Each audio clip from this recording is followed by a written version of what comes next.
साथियों नमस्कार। आइए साहित्य सागर यूट्यूब चैनल पर आपका स्वागत है। साथियों, पहले हमने पिछली वीडियो में आपको बताए सवैया, और सवैया भक्ति काल में बहुत लिखे गए। कई कवियों ने सवैयाओं को लिखा। नरोत्तम दास जी ने लिखा, तुलसी ने भी लिखा, सूर ने भी लिखा, दिनकर ने लिखा, और केशव दास ने तो एक गुलदस्ता, जितनी प्रकार के सवैया होते हैं अगर कहीं न मिले तो केशव दास को पढ़ सकते हैं। केशव दास ने कवित, सुंदरी, मनहर, टोटक, छंद, तोमर सभी प्रकार के सवैयाओं को लिखा। और भक्ति काल में ज़्यादातर सवैया लिखे गए। वैसे सवैया को रीत काल में भी लिखा गया। रसखान ने लिखा, सुजान घनानंद जी ने लिखा, और रत्नाकर जी ने भी सवैयाओं को लिखा। सवैया वैसे यदि उनको पढ़ा जाए तो काफ़ी अच्छे लगते हैं। देखिए, बताते हैं कुछ सवैयाओं को। यहाँ लेते हैं नरोत्तम दास जी का सवैया, जो उन्होंने जब सुदामा जी गए थे श्री कृष्ण के पास उस समय लिखा है। शीस पगान झगा तन में प्रभु, शीस पगान झगा तन में प्रभु, जाने को आए बसत कहे ग्रामा, धोती फटी सी लटी दुपटिया, पाए ओ पान की नहीं सामा, द्वार खड़ो दिज ध्रुवल देख रहे हो, चौके सौ वसुधागा विरामा, ऊंचत दीन दयाल को धाम, बतावत अपनो नाम सुदामा। ये इस प्रकार से सवैया लिखे गए जो याद करने में, बोलने में, पढ़ने में जिनकी आनंद की अनुभूति होती थी। दूसरा सवैया देखिए। ऐसे बेहाल विवाइन सौ पग, कंटक जाल लगे पुनि जोए, हाय महादुख पायो सखा तुम, आए नहीं तकित दिन खोए, देख सुदामा की दीन दशा, करुणा करके करुणा निधि रोए, पानी परात को हाथ छुओ नहीं, नैनन के जल सौ पग धोए। ये दूसरा सवैया रहा, और कई प्रकार के सवैया हैं। तो इस तरह से ये बहुत लिखे गए रीत काल और भक्ति काल में। और देखिए सवैया, आगे चना गुरु मात दिए ते, लिए तुम चावे हमें नहीं दीने, कृष्ण ने कहा मुस्काए सुदामा, सो चोरी की वान में आजहु प्रवीणे, गाटरी कांख में चापे रहे तुम, खोलत नाये सुधारस भीने, पिछली बान अबहु न तजई तुम, तैसे ही भावी के तंदुल कीने। तो ये सवैया रहे। और तुलसी ने भी अपने रामचरितमानस में, कवितावली में सवैयाओं का बहुत प्रयोग किया है। उन्होंने बनपथ लिखा है, बनपथ, तो उसमें भी सवैया हैं। पुरते निकसी रघुवीर बधु, पुरते निकसी रघुवीर बधु, धर धीर दिए मग में डग द्वय, जल की भरे आन कनी, जल की पुट सूख गए अधराधर वै, फिर बुझत है चलनो अब के तक, परण कुटी करे कित वै, पिय की सिय की लिखे आतुरता, पिय की अखियां अति चारो चली जल चय। इस तरह से उन्होंने काफ़ी सवैया लिखे। तो यहाँ हमने तुम्हें कल मत्त गयन सवैया बताया, उसके 4 चरण भी बताए। सवैया 22 से लेकर 26 मात्राओं तक होता है, उसमें 26 वर्ण तक होते हैं एक में, और मनहर सवैया में 31 वर्ण होते हैं। मनहर सवैया बताएंगे उसे। तो इनमें किसी में जगड़ होते हैं, एक गुरु होता है, किसी में सगड़ होते हैं तो 2 गुरु होते हैं। इस तरह से इनमें थोड़ा थोड़ा अंतर आता रहता है, और जो है खास अंतर कुछ नहीं होता। पर जो मनहर सवैया है उसकी खास पहचान होती है कि वो 4 चरणों की जगह पर 8 चरणों में होता है, 8 लाइन होती है उसकी पंक्तियां। वो देखते ही पहचान लिया जाता है कि ये 4 चरणों में ना हो करके 8 में होता है। जैसे रत्नाकर जी का है, भेजे मन भावन के उद्धव के आवन की, भेजे मन भावन के उद्धव के आवन की, सुध ब्रज गवन में पावन जवे लगी।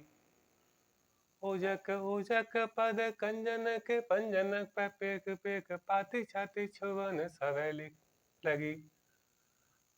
हम खूँ लिखो है कहा, हम खूँ लिखो है कहा, हम खूँ लिखो है कहा, कहन सवै लगी। तो इस तरह से तो हमने यहाँ पर आज आपके लिए कई प्रकार के सवैया बताए, और ये सवैया रीत काल में केशव दास जी ने तो पिटारा ही खोल दिया छंदों का।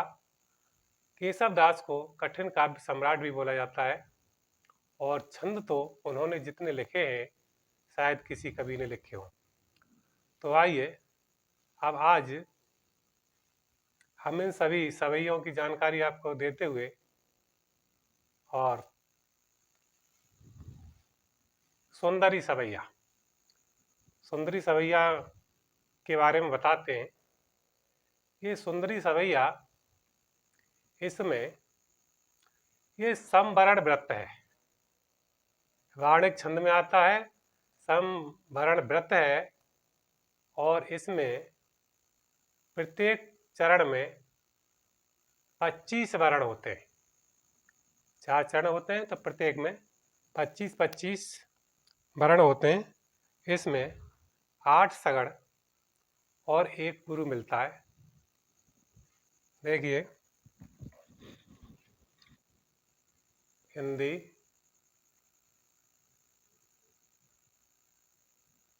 छंद,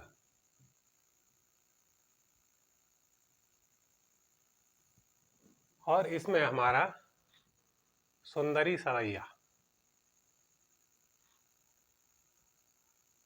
सुंदरी सवैया।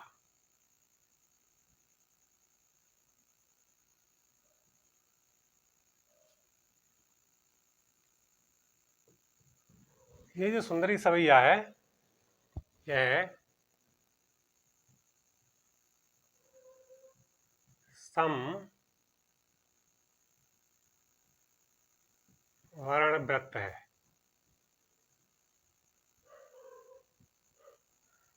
व्रत है,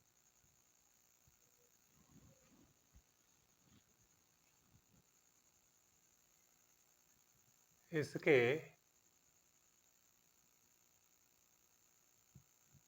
4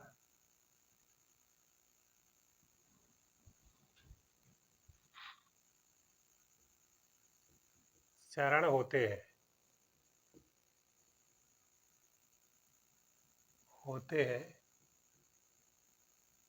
इसमें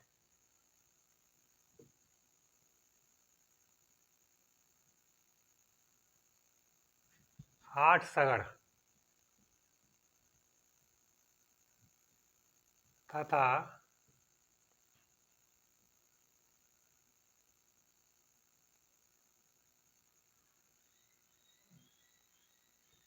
1 गुरु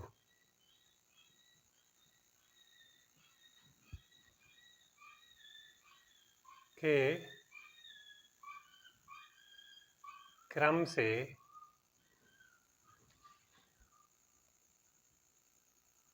25 वर्ण होते हैं।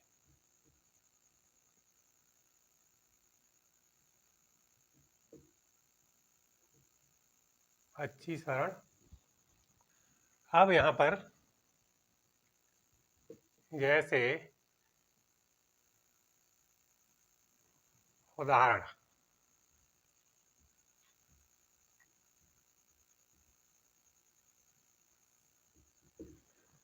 ये हमने इसकी सुंदरी सवैया, मैंने इस कारण से इसे लिख रहे हैं, बता तो आपको काफी दिए। सुंदरी सवैया यह समवर्ण वृत्त है, इसके 4 चरण होते हैं, इसमें 8 सगड़ तथा एक गुरु के क्रम से 25 वर्ण होते हैं और सभी सवैयाओं में 22 से लेकर 26 वर्ण के अंतर्गत आते हैं। मनहर में 31 वर्ण होते हैं, तो यहाँ पर ये 25 वर्ण होते हैं। जैसे सवैया लिखते हैं, तो यहाँ पर उदाहरण देखिए, भव्य भारय संयुक्त राकस को घन जाय रसातल में अनुराग्यो, जग में यह शब्द समेत के सब राज विभीषण के सृजाओ। मैं दानव नंदनी के सुख सो मिल के शिव के ही के दुख भाग्यो, सुर दुंदवी शीस गजासर राम को रावण के सिर साथ हैं लागो। तो ये यहाँ पर इसका उदाहरण हुआ सुंदरी सवैया का। अब इसे देखते हैं हम कि इनके 4 चरणों में कितनी भरण है। ये बता रहे हैं इसमें कि इसमें 8 सगड़ तथा एक गुरु के क्रम से 25 वर्ण होते हैं। तो देखते हैं, और सगड़ हम उसी से निकालते हैं जो हमारा सूत्र है, यमाता राजभान सलगा। जो छंद सूत्र है हमारा, यमाता राजभान सलगा। तो यहाँ है सगड़। अब ये सगड़ सा से बनता है, सगड़ इसका मतलब है सलगा। तो यमाता मतारा ताराज राजभान जवान भानस नसल सलगा, सगड़ सलगा से बनेंगे। अब इसमें देखते हैं, तो यहाँ एक मात्रा है हमारी पहली, छोटा है, और यहाँ भी एक मात्रा है, और यहाँ हमारी 2 मात्रा हो गई, अवग्रह हो गया। तो ये हमारा हुआ यहाँ से यहाँ तक 1। अब फिर हमारी एक मात्रा है यहाँ, फिर भी एक मात्रा है, और यहाँ ये हमारी 2 मात्रा हुई। तो दूसरा हुआ हमारा यहाँ से यहाँ तक, अर्थात यहाँ से यहाँ तक। अब या इसकी हम एक मात्रा लगाएंगे, तय की भी एक लगाएंगे और इसकी भी 2। ये हो गया हमारा तीसरा, पहला दूसरा तीसरा। अब यहाँ से 1 2 और इसको डबल लगाएंगे, ये हुआ हमारा तीसरा सगड़। अब यहाँ के बाद 1 1 और ये 2, ये हमारा अगला सगड़ हुआ। अब यहाँ से फिर इसे 1 ये 1 और ये हमारा 2, ये फिर से हमारा सगड़ हो गया। अब यहाँ ता का 1, ले का भी 1 और मैं के 2, ये भी हमारा सगड़ हुआ। अब एक आ का लगाएंगे, दूसरा नू का भी लगाएंगे, और ये रा का भी लगाएंगे, तो ये भी हमारा सगड़ हुआ। और ये हमारा गुरु हो गया एक अलग। तो हमने यही बताया अभी कि इसमें 8 सगड़ तथा एक गुरु के क्रम से 25 वर्ण होते हैं। तो देखिए, सगड़ नंबर 1 2 3 4 5 6 7 और 8, इसमें 8 सगड़ हुए। पहला ये हो गया, दूसरा ये हुआ, तीसरा ये हुआ, और फिर चौथा ये हुआ, ये हुआ, और ये हुआ, फिर ये हुआ, और ये हमारा गुरु हुआ। 1 2 3 4 5 6 7 8 और 1, ये गुरु हुआ हमारा। तो इस तरह से हमारे, अब ये हमारी जो सगड़ है, मात्राएं हैं, वो तो हमारी पूरी हो गई सलगा की। जब मात्राएं हमारी पूरी हो गई तो अब देखते हैं हम वर्ण। अब हम वर्ण की भी गिनती करेंगे। वर्ण हमारे कितने होने चाहिए? वर्ण होने हमारे चाहिए 25। देखिए 1 2 3 4 5 6 7 8 9 10 11 12 13 14 15 16 17 18 19 20 21 22 23 24 और 25। तो इस तरह से हमारे वर्ण भी हुए यहाँ पर 25। अर्थात ये 25 वर्ण हो गए हमारे। और इसमें भी वर्ण देख लेते हैं। 1 2 3 4 5 6 7 8 9 10 11 12 13 14 15 16 17 18 19 20 21 22 23 24 और 25। ये भी वर्ण हुए हमारे 25। इसमें भी वर्ण देखते हैं। 1 2 3 4 5 6 7 8 9 10 11 12 13 14 15 16 17 18 19 20 21 22 23 24 25। ये भी वर्ण हुए हमारे 25। और 1 2 3 4 5 6 7 8 9 10 11 12 13 14 15 16 17 18 19 20 21 22 23 24 और 25। ये भी वर्ण हुए हमारे 25। अब यहाँ पर हमारे ये हमने देखा कि सगड़ भी हमारे पूरे हो गए। परिभाषा के हिसाब से सगड़ हमारे पूरे हो गए। और इसमें गुरु भी लास्ट में बचा, तो ये भी हमारा हो गया एक गुरु के क्रम से। इसके बाद हमारे जो वर्णों की गिनती हुई वो भी 25 हो गई। दूसरे चरण में भी 25 हो गई। तीसरे चरण में भी हमारी 25 हुई। और चौथे चरण में भी हमारी 25 गिनती हुई वर्णों की।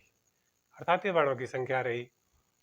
अब इनको निकालने पर पहले भी हमने निकाल के बताया है, अब भी बता दिया, और आप भी इनमें निकाल के देख लेंगे सभी में। परीक्षा के हिसाब से तो इतना ही आता है कि ये सगड़ क्या होते हैं। ये सगड़ के चिन्ह है। सगड़ का मतलब होता है सलगा। सा में एक मात्रा, ला में दो मात्रा, ला में भी एक मात्रा और गा में दो मात्रा। इस तरह से सलगा है सगड़। तो ये वही है 1 1 2 1 1 2 1 1 2 1 1 2, सभी में है सगड़। इस तरह से सगड़ हो गए, मात्रा ही पूरी हो गई। और आपका ये सवैया, सुंदरी सवैया कंप्लीट हुआ। तो हमने ये सवैया आपके लिए बताया, और भी कई सवैया बताए। आप अच्छी प्रकार से पढ़ें। हमें विश्वास है कि ये आपकी समझ में अच्छी प्रकार से आया होगा। और आप लगातार पढ़ते रहें, मेहनत करते रहें। क्यों कि जो विद्या है वो अभ्यास से ही आती है, निरंतर अभ्यास से आती है, लगातार अभ्यास से आती है। अब लगातार लगे रहोगे तो जो चीज़ें आपको कठिन मालूम पड़ती हैं कि ये कठिन है, वही फिर आसान होने लग जाएंगी। और आप भी अच्छी प्रकार इनको करते चले जाएंगे, आगे बढ़ते चले जाएंगे। आगे बढ़ना ही जीवन का लक्ष्य है। तो इस तरह से आगे बढ़ते रहो। और इसको अच्छी प्रकार से आपने समझा। अगर ये अच्छी प्रकार से समझ में आई हो तो हमारी वीडियो को औरों के लिए शेयर करें, आगे बढ़ाएं। क्योंकि हमारा काम तो बिना देखे बिना बताए ही बांटने का है। यदि कोई चीज़ आपके पास है जिसके विषय में आप जानते हैं तो उसको बांटो। इस तरह से यहाँ कुछ ऐसी चीज़ें होती हैं जो अपनी उनको बाहर बांटते हैं। अब हमें नहीं पता कौन देखोगे क्या करोगे, तो इस तरह से अपनी जो अच्छी चीज़ें हैं उनको बाहर बांटना ही एक सच्चे आदमी का कर्तव्य होता है। क्योंकि कहते हैं पिबन्ति नद्या स्वमेव नाब्बा स्वयं न खादन्ति फलान वृक्षा नादन्ति सस्यम खलवारिवाह और परोपकार सताम विभूता। क्योंकि जो चीज़ इसके पास होती है वो उसका उपयोग नहीं कर पाता है, वो दूसरों के लिए होती है, परोपकार के लिए होती है। तो जो ज्ञान है वो भी बांटने के हिसाब से ही बढ़ता है, और दूसरों की सेवा भी इसी माध्यम से हो जाती है। तो आप इस पर निरंतर लगातार चलते रहें, बढ़ते रहें, अपने ज्ञान को बढ़ाते रहें। इसके साथ ही हमारी वीडियो को शेयर करें, कमेंट करें। जय हिंद, जय भारत।